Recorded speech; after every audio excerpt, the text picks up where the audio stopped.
இப்போ நான் பன்னீர் கிரேவி செய்ய போகிறேன். பன்னீர் கிரேவிக்கு 2 வெங்காயம் கட் பண்ணி வச்சுருக்கேன், 6 பச்சை மிளகா, புதினா, கொஞ்சம் கொத்தமல்லி, பட்டை, பிரியாணி இலை, 2 ஏலக்காய், 1/4 ஸ்பூன் மஞ்சள்தூள், 1 ஸ்பூன் மிளகா மல்லித்தூள்,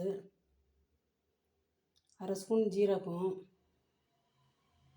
2 தக்காளி கட் பண்ணி வச்சுருக்கேன், 1 ஸ்பூன் கரம் மசாலா, 1 ஸ்பூனு இஞ்சி பூண்டு பேஸ்ட்டு, 1/2 ஸ்பூனு மிளகு,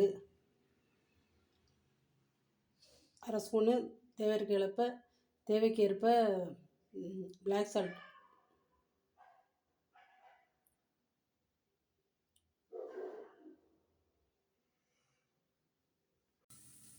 நான் வெங்காயம், தக்காளி, இஞ்சி பூண்டு பேஸ்ட்டு, பச்சை மிளகா, புதினா, கொத்தமல்லி, மிளகு எல்லாத்தையும் போட்டு நல்லா ப்ரௌனாக வதக்கியிருக்கேன். வதக்கிட்டு இதை மிக்ஸி ஜாரில் போட போகிறேன்.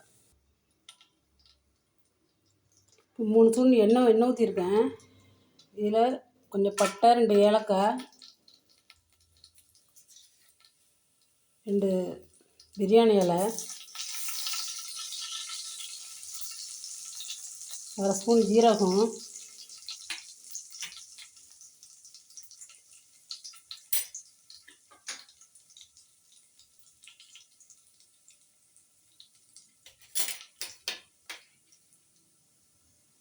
மஞ்சள்தூள் 1/4 ஸ்பூனு, கரம் மசாலா 1 ஸ்பூனு,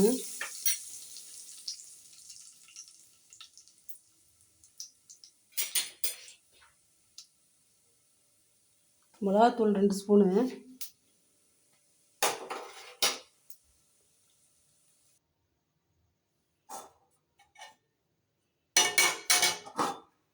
அரைச்ச மசாலா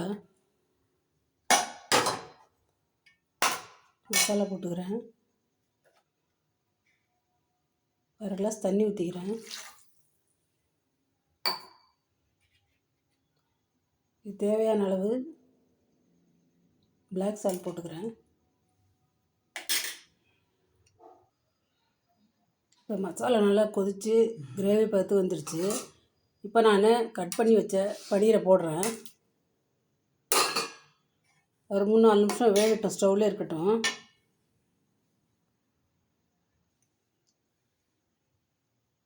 இப்போ பாருங்கள், பன்னீர் நல்லா வெந்து கிரேவி கெட்டியாகிடுச்சு. ரெடி.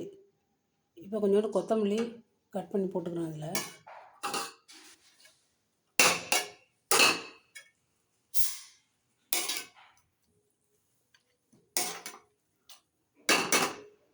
பாருங்கள், சூப்பர் பன்னீர் கிரேவி செஞ்சுட்டேன். என்னோடய சேனல் பிடிச்சிருந்தா